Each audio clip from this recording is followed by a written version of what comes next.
Ce programme vous est présenté par Cœur Sacré Madagascar. 5 mai 2016, Jésus explique comment un croyant chute. Calomnie, curiosité et manque de discernement. Parole de Jésus assure claire. Le Seigneur est avec nous, chère famille. Que la bénédiction de sa sagesse repose sur nous. Le Seigneur a commencé, beaucoup d'entre vous ont reconnu des choses plantées dans votre cœur par l'ennemi et vous avez modifié votre parcours. Avec vous, je suis très satisfait. Vous avez pris à cœur et appris beaucoup, dans un laps de temps très court. Donc, maintenant vous connaissez votre ennemi et vous-même, de mieux en mieux. Ce que j'ai pour vous est une autre couche de bénédiction. Il est temps d'avancer et de vivre dans mes bénédictions jusqu'à ce que je vienne pour vous. Certains d'entre vous ont reçu une onction, une consécration spécifique assignée par Dieu. Vous pouvez la sentir se manifester en vous. Ce que vous n'avez jamais eu le courage de faire avant. Vous allez sentir une opposition contre vous, mais ignorez cette opposition et accrochez-vous à l'inspiration reçue. Protégez-la comme un nourrisson, car elle est certainement aussi pleine de vie et aussi vulnérable face au mépris et au dédain de ceux qui préfèrent rester où ils sont plutôt que d'entreprendre quoi que ce soit qui pourrait entraîner un échec. Mais la sagesse que vous avez recueillie au sujet des façons de procéder de l'ennemi contre vous est quelque chose que vous devez mettre en pratique. Et ne laissez pas l'ennemi vous en voler la mémoire. Ici, j'aimerais insérer un commentaire, quand le Seigneur dit que certains préfèrent rester où ils sont plutôt que d'entreprendre quoi que ce soit qui pourrait entraîner un échec, eh bien, j'ai été coupable de ça, c'est certain. En fait, c'est pour cette raison que j'ai rechigné à faire son portrait, parce que ce que ça dépassait tout ce que j'ai pu entreprendre en peinture auparavant. Donc je craignais d'échouer. Je dois dire que ce projet, et d'autres que le Seigneur a soumis à Ézéchiel, ont transformé notre demeure en un lieu joyeux rempli d'une nouvelle vie. Alors si vous avez quelque chose sur le cœur qu'il a placé là, ne cherchez pas à vous en débarrasser. Non. Suivez l'inspiration de votre cœur. Je bénirai ce que vous supportez en mon nom, a dit Jésus. Procède simplement avec précaution. Sachant que tout ce que tu feras en mon nom, donnera un fruit généreux mais que l'opposition sera tout aussi copieuse. Ignore-la et poursuis la douce onction que tu portes en ton cœur. Après la communion, j'ai vu le Seigneur portant la couronne d'épines et pleurant.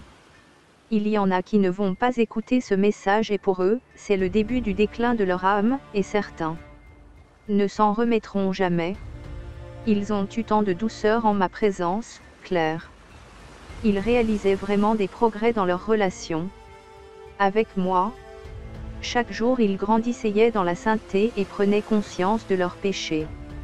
Mais maintenant, ils me font la sourde oreille à moi et à cette chaîne et ils poursuivent obstinément leur rancure sous couvert de croisade pour la vérité.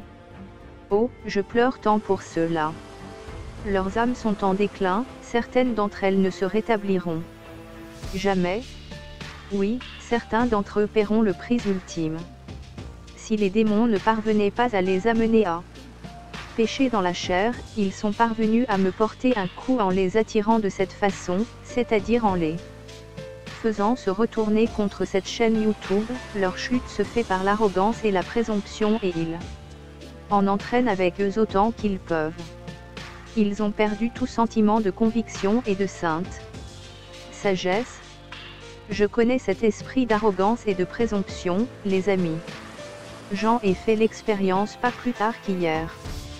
Je me suis plongé dans un sujet que j'avais commencé à explorer il y a longtemps en arrière. C'était bien avant la chaîne YouTube. Et j'ai enquêté là-dessus, cherchant sans fin sur le web, poussé par ma curiosité. Or le Seigneur m'avait vraiment désapprouvé là-dessus. Mais j'étais tellement obstinée à satisfaire ma curiosité sur ce sujet, je pensais en moi-même, je veux savoir ce truc. Et j'ai poursuivi jusqu'à ce qu'ils parviennent à capter mon attention, alors j'ai fermé le truc. Mais pas avant que je n'ai résolu le mystère, c'est du moins ce que je pensais. En tout cas, je ne vais pas vous dire de quoi il s'agit car autrement vous aussi vous aurez envie de vous intéresser à ce truc. Mais il se trouve que j'ai commis l'erreur d'envoyer le truc au groupe de frères et sœurs qui forment la chaîne de prière pour notre ministère, pour le partager avec eux. Une de ces personnes avait déjà une certaine connaissance du sujet et avait un point de vue différent du mien. Et elle m'a adressé une réponse. J'ai défendu mon point de vue. Pas d'une vilaine façon, mais on avait une différence d'opinion. J'ai commencé à rédiger un courrier, et puis j'ai commencé à me dire, je n'aurais jamais dû faire ça. Je n'étais vraiment pas censé avoir ce genre de choses comme préoccupation. Et je n'étais pas censé partager ça avec le groupe de prière. Finalement je lui ai dit, tu sais, je n'ai pas été obéissante. Et puis j'ai entendu dans mon esprit, et tu es très arrogante, aussi. Je savais que c'était le Seigneur. Je savais que j'étais arrogante, en voulant à tout prix affirmer, j'ai raison. Tu as tort, homme, donc je suis familière avec l'arrogance. Je peux tomber dedans si facilement. C'est la raison pour laquelle il ne voulait pas que j'explore ce sujet. Il ne voulait pas que je me mêle de cela, parce qu'il savait que cela allait alimenter ma fierté et mon arrogance et nourrirait le mauvais côté de ma personnalité. Et en effet, cela peut survenir si rapidement. Méfiez-vous, surtout si vous pensez être à l'abri de cela. Vous pourriez bien tomber dans ce piège. Bref, je reviens ici sur ce que disait précédemment le Seigneur, « Oh, je pleure tant pour ceux-là. Leur âme est en déclin, certaines d'entre elles ne se rétabliront jamais. Oui, certains d'entre eux paieront le prix ultime.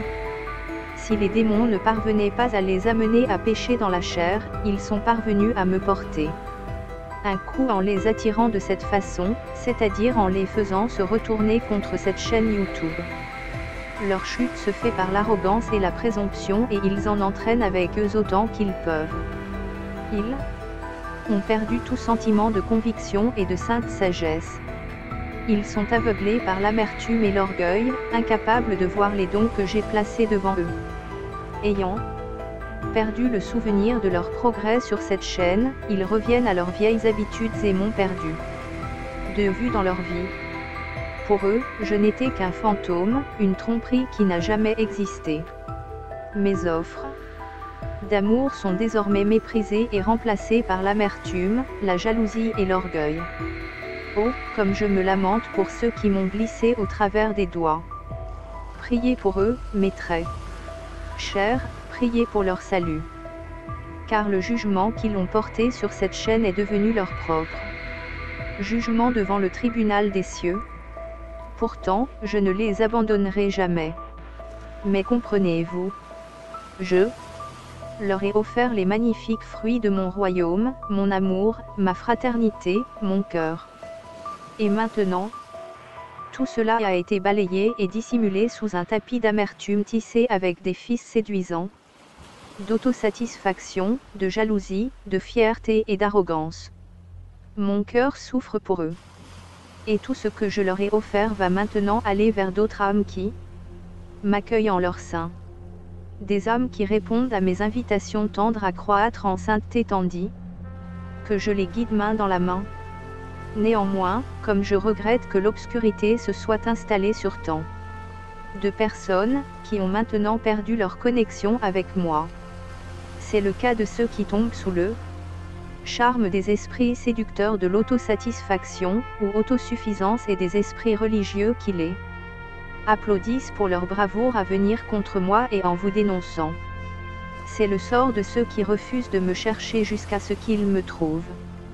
Le sort de ceux qui rejettent l'humilité et la douceur et cherchent à s'élever au-dessus des autres en stature. C'est le sort de ceux qui s'arrêtent vite en prière et qui reçoivent les tromperies que les hommes leur ont offertes, afin qu'ils soient des chevaliers qui cassent les malfaiteurs, plutôt que de persévérer dans le bon combat et reconnaître leurs propres erreurs, leur amertume et leur jalousie. Mes enfants, n'abandonnez jamais la tâche rébarbative du discernement. Votre âme repose sur cette connaissance et cette capacité à reconnaître le bien du mal. Une fois que vous perdez cela, vous êtes comme un pilote dans le brouillard, qui ne peut pas distinguer le haut du bas, qui ne peut plus se repérer, et finalement s'écrase au sol. Vous ne pouvez pas vous permettre de substituer l'opinion au discernement. Jamais. S'il vous plaît, que ce soit une leçon écrite dans mon sang, ne choisissez jamais l'opinion à la place de la prière déchirante et le discernement. Les jours du bois sec approchent et les campagnes pour remplacer le bien par le mal ont déjà commencé. Beaucoup de ceux qui pensaient qu'il était réfractaire à la tromperie l'ont laissé s'approcher dangereusement, sans même réaliser qu'ils sont maintenant sérieusement en danger. Satan utilisera les parties les plus faibles de leur caractère pour les attirer. Pour beaucoup, c'est la sécurité financière, pour d'autres la popularité et la solidarité. Ils n'ont pas reconnu la rancune dans leur esprit dès sa naissance. Au contraire, ils ont joué avec le mal et ont écouté des mensonges. Rapidement, ces graines de mensonges ont pris racine et ils sont devenus des propagateurs de la tromperie. Le mal nourrissait leur sens de l'ego et de l'autosuffisance et ils ont commencé à fuir la contrainte de la prière profonde et persévérante, en faveur des éloges pour diffamer l'innocent. Les démons autour d'eux se sont réjouis et, eux, ils se sont sentis valorisés et se sont mis à nourrir une haute estime d'eux-mêmes. Cela les a encouragés dans des calomnies de pire en pire. Maintenant, ils n'ont plus aucune retenue dans leur indécence et ils courent avec les démons qui les excitaient, collectant de plus en plus d'arguments pour leurs erreurs. Mes enfants, ne jetez jamais, jamais, la prière et le discernement pour vous en remettre à l'opinion des hommes ou des démons. Ne répondez jamais à la rancune et n'unissez pas votre destinée à ceux qui font le mal. Ne troquez jamais votre demeure au paradis pour une place dans la fournaise préparée pour les démons. Ne soyez jamais paresseux dans la prière et le discernement. Comprenez, votre salut même peut être mis en danger en tombant sous le joug de la calomnie et des commérages. Maintenant, je vais vous expliquer ce qu'il en est de ces chrétiens qui perdent leur salut. Ils sont comme la semence jetée sur le sol rocheux. Au début, ils reçoivent le message avec joie, mais quand la lune de miel prend fin et qu'ils sont appelés à la sainteté dans leur vie, ils rechignent. Satan veille sur eux, les corneilles viennent et arrachent la graine à peine germée, et la dévorent. Je leur ai offert l'amour, mais ils ont méprisé la discipline du Seigneur. Ils ont vu le grand prix qu'exige l'amour des autres, la conquête de sa nature pécheresse et le fait de se revêtir de ma douceur. C'était un trop grand prix à payer. En secret, ils se sont félicités d'être ok et même meilleurs et plus sages que les autres. Ils pensaient qu'ils pouvaient jouir du mal, des calomnies et des mensonges sans que cela ne leur nuise. En même temps, les démons les nourrissaient avec les arguments les plus ingénieux et logiques, réduisant leur foi en ma bonté pure, en lambeaux. Je ne les ai jamais connus confères. Matthieu 7h23 dans le sens où ils n'ont pas déposé leur vie une fois pour toutes à mes pieds et ne me permettent pas de retirer chirurgicalement le péché de leur vie. Ils ont été invités dans les profondeurs de l'intimité avec moi, mais ils n'ont jamais persévéré jusqu'à ce qu'ils me connaissent vraiment, et découvrent l'étendue de ma bonté. Ils étaient irrésolus, leur cœur partagé, ils s'accrochaient à leur intellect et remettaient en question ces choses qui résonnaient profondément dans leur âme. Plutôt que d'accepter comme un petit enfant, ils ont disséqué avec leur intellect et ont perdu leur foi innocente. Oui, les démons sont malins, surtout pour ceux qui décident de rester en retrait de moi et refusent de mourir à eux-mêmes une fois pour toutes. il y en a d'autres qui étaient innocents dans le passé, mais ont été égarés. Leur seule faute a été d'accepter de recevoir du poison. Ils savaient que c'était mauvais, mais ils l'écoutaient quand même. Mon esprit les a avertis, mais ils ont ignoré l'avertissement. Comme toi, Claire, quand tu voulais regarder différents enseignants et prophètes. Ils ont ressenti l'impureté de la querelle, et la rancune, mais pour le plaisir et l'appât de peut-être apprendre quelque chose, ils ont quand même écouté. Je les ai prévenus. Beaucoup de ces âmes étaient ici.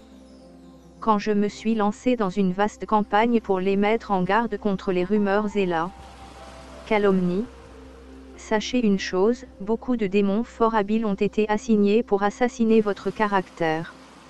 Beaucoup de démons de théologie, de parisianisme et de religiosité, des démons très ingénieux assument ce rôle pour l'ennemi, qui leur a offert des récompenses pour chaque âme qu'ils dessaisissent d'eux.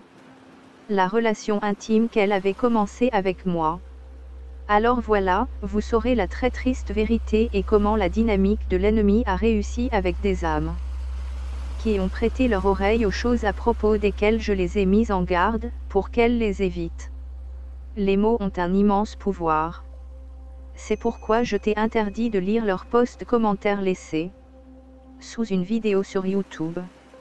Je ne veux pas que ta foi en moi soit affaiblie d'aucune façon. Tant que tu obéiras, Claire, tu te porteras bien.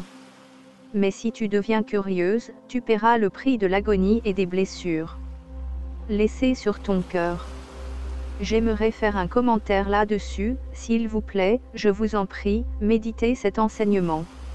J'ai découvert que la curiosité est l'outil numéro 1 utilisé par l'ennemi pour nous mettre hors piste. Les autres démons s'invitent alors et vous font vous enfoncer encore plus, en fonction de ce que sont vos propres penchants. Mais pour nous entraîner dans la mauvaise direction, ils commencent par éveiller notre curiosité. Notre besoin de savoir. Or cela se trouve être l'un des sous-produits de l'orgueil. Parce que quand vous avez un certain orgueil, vous voulez avoir les réponses. Alors s'il vous plaît, soyez vigilants. La curiosité est très dangereuse. Coupez court à la curiosité dès que vous sentez qu'elle prend de l'ampleur en vous. Mettez fin avant qu'elle n'ait le temps de vous nuire. Le Seigneur a continué, s'il te plaît, obéis-moi sur ce point, reste à l'écart des calomnies et des critiques. Lorsque tu tombes sur un post qui commence à dire du mal, efface-le immédiatement. Ne t'y intéresse pas. Et n'essaie pas de raisonner ceux qui les écrivent.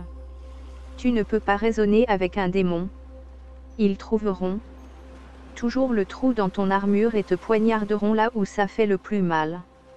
Prends plutôt ce bouclier de la foi et coupe la tête malfaisante avant qu'elle n'atteigne ton cœur. Maintenant, j'ai conduit beaucoup de nouveaux frères et sœurs sur cette chaîne, et dans cet enseignement, je vous avertis, n'imaginez pas que vous pouvez jouer avec le feu et vous en tirer sans aucune brûlure. Vous avez discerné que je suis réellement sur cette chaîne.